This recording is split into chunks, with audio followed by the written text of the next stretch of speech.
Hey guys, for the last couple of months I've been working on a take you to work video and several other videos, but it's taken a long time to get that take you to work video taken care of.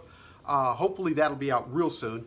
But in the meantime, this is the 4th of July and I went and bought a couple things for working on the cars, and let's go take a look at it.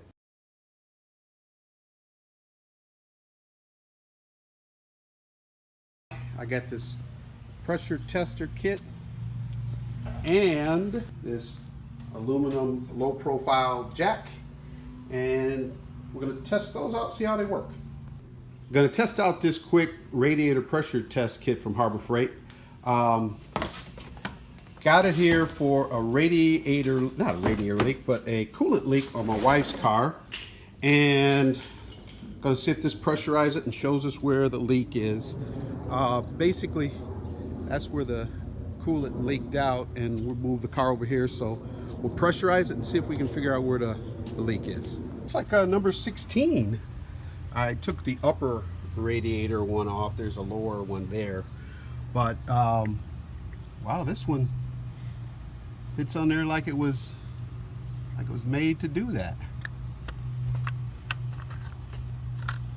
There it goes. So that's what we'll plan on using. See the antifreeze, but got to pressurize it up and see what we can find. We've got the quick connector connected onto there, and now I'm gonna have my assistant slowly pump it up. Let's take it up to 15 pounds. Go ahead and grab that. Should I get gloves on? No.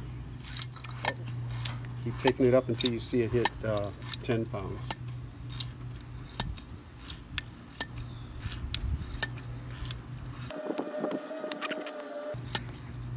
Excellent. Now let's look around. Here on the top. And so I'm going to have my son pressurize it again, and we're going to take a look and see if we can find out where it's leaking from. It's going down rapidly. What's it at? Like 11. Okay. I can't get it past that. Okay. All right, let's let it sit for a second. Watch it go. Okay, so overall, I changed and took the cap off of that one and put it down here because I kept hearing air leaking out of that one. Stuck that baby up on 17 pounds, don't find any leaks, so I think our problem was with the radiator cap on that one. So overall, for this Harbor Freight tool, for a do-it-yourselfer, I don't know about pros, but do-it-yourselfers, I give it a thumbs up. Here she is in all her glory. We give that a thumbs up. And also the rapid jack, my boys put that together, and guys, it works like a champ, just like they say. It's very rapid. It does exactly what I need. It's the right size. So once again, thumbs up on the 2-ton jack, and thumbs up on the pressure tester. 4th of July buying, boys and girls, 4th of July.